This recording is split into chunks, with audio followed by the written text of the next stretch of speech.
Welcome back to another video.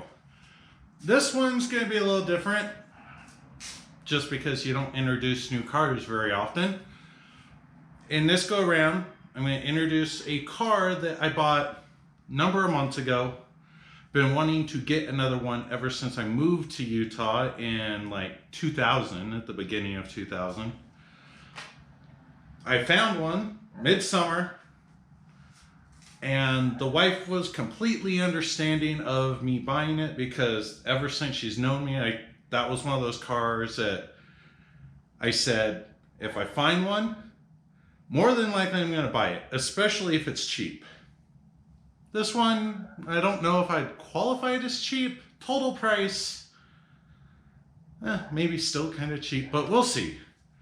But with that said, I am going to introduce you to it and let's go from there. Hooray!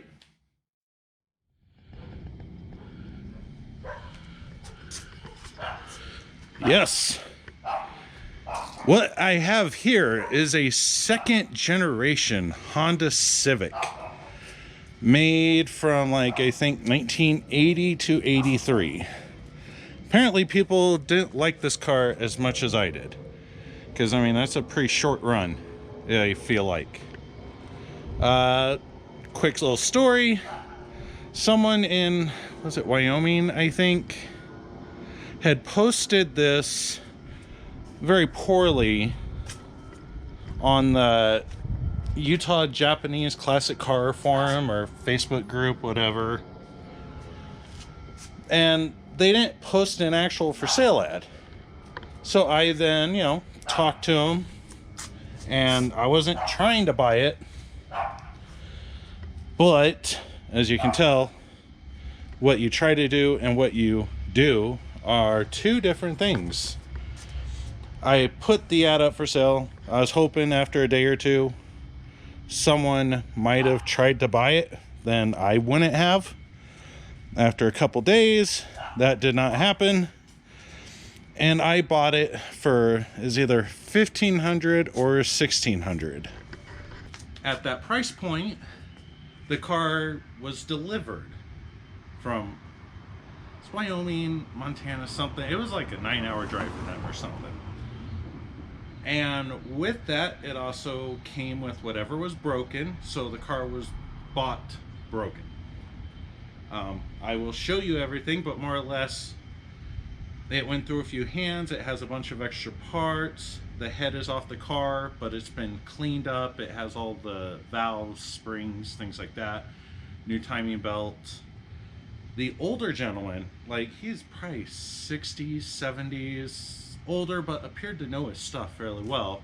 Bought it from, I think it was his son, who didn't know what they were doing. So then he got it, started trying to fix it, just to fix it, but then another project came up, and as it is with some relationships, the wife said, well, you got to get rid of something if you want this other one.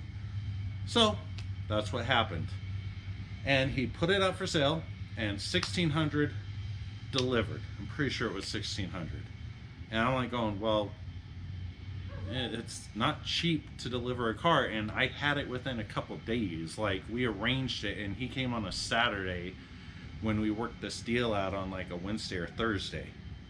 So you know what, got it quick. Even though it's sitting, you pay for convenience. So with those little details shown or said, let us show you around the car real quick, and then I'll give you a quick little rundown of what a few of my plans might be. Who knows? Anyway, let's give it a rundown.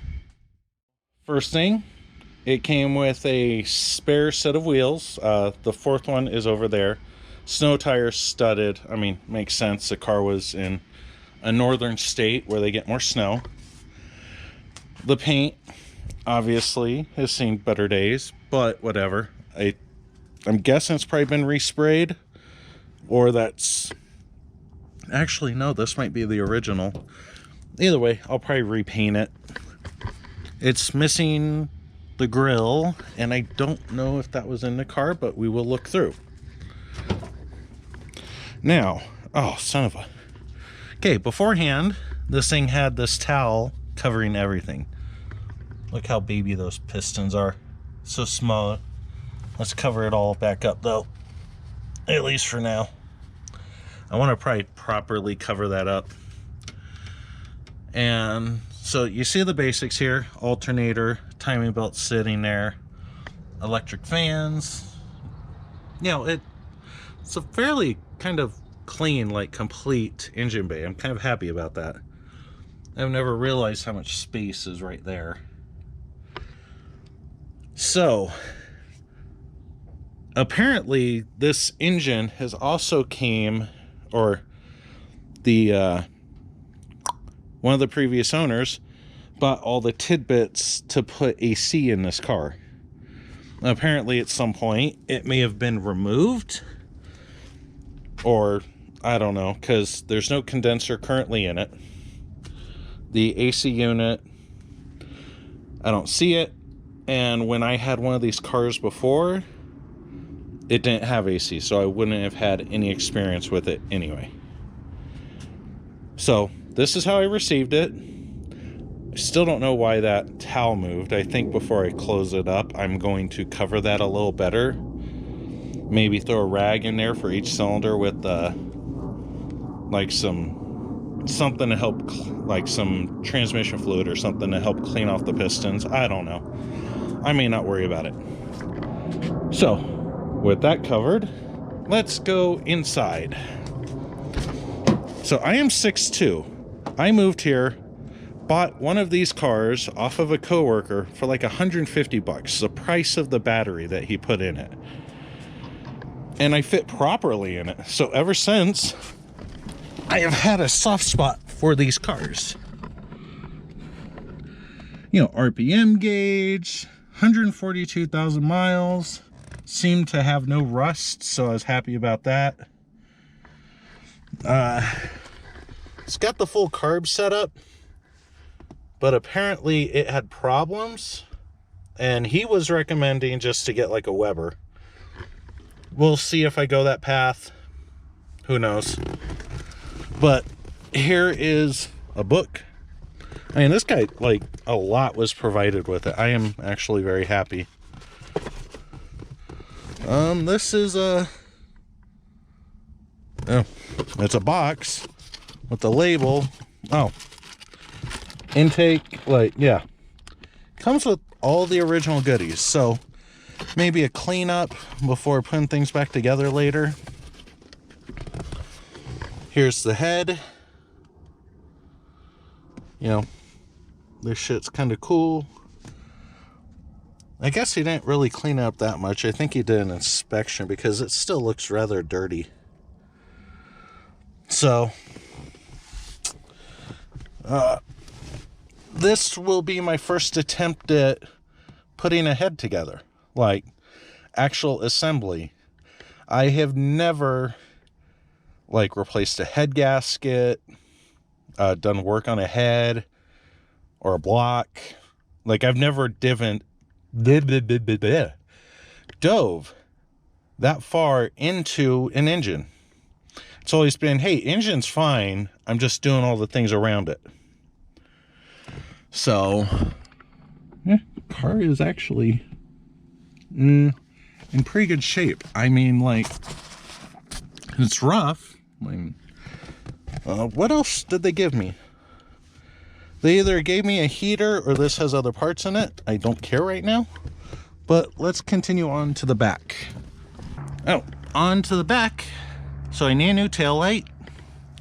You know, you buy an old car that's not running, you expect there's probably going to be a number of problems. I think most of it is rust-free. This is like the biggest problem. I don't know what happened here. Could be that, I don't know. I'm going to find out the hard way. Still feels like there's metal under there. Nothing's bubbled. So hopefully nothing bad. As you can see, rust there. It's not that uncommon on any car with glass. Now let's... Okay, well, I grabbed the wrong key.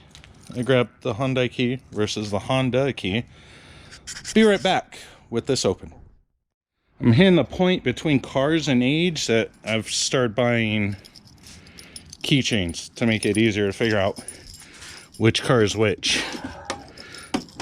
Or I just wanted to buy a keychain, whatever. Oh, holy but Jesus. Okay, this snake used to fight me before. Anyway, so need new hatch struts, but as you can see, we've got a lot of tidbits back here. There's a new timing belt, there's the grill, and valve cover. I think those are beauty rings. Yeah, beauty rings for the rims. And just, yeah, it came with a lot of bits, even a random CV axle. Although I am not seeing a condenser. Oh well, I'll look at it later because it does have an AC button up front. So let us just close this. So yeah, there's still more for me to investigate. I haven't fully committed to anything on this car except for the fact that I wanted one. I had an 81 before, and now I have an 83. Variations shouldn't be that different. The 81 I had was also a 1500cc engine. This is a 1500 5-speed manual. Like, it's just nothing but greatness, or at least I feel so. With that said, let's finish up this video and move on. That's the quick little tour of this car. Not sure how many people have an interest in second-gen Honda Civics, but I find them fascinating. The fact that this car is small as hell. I'm 6'2", and I fit just fine in it. I think that's what made me love the cars, because when I first moved here, I also ended up buying a 82 Pontiac Firebird, and that thing was a pain in the ass to get into. So I guess better design on the interior, whatever. The first plan for this car is just to put together. I mean, I think that'll be fun. I'll learn a lot. Anyone interested in it can watch and tell me how to do things better, whatever. After that, I've always wanted to make an electric car, and I also want to make an electric car without hacking something apart unless the car's already garbage. I don't feel this one is garbage, so I'd like to turn this one electric maybe in a couple of years or longer when battery prices are more reasonable. But I want to try and make it electric without chopping up all the sheet metal. You know, removing things like the gas tank, putting a battery bank, back seat, things like that. I think it could be fun, but that's further down the road. I'm not going to worry about it now. Right now, I just want to get it running. So once the Corolla is ironed out, I've got some smaller little projects, but I feel like this will be the next big project. Like, it will probably get a step between getting the Corolla running with its engine and getting the Corolla driving. There's probably going to be a gap there that I switch gears. But anyway, with that said, thank you for watching. If this interests you at all, feel free to comment. Give me any info you know about these cars, because, you know, I've looked up a little. I drove one before, but hey, other people sometimes have knowledge that's useful. Have a good day. Thank you for watching. Bye-bye.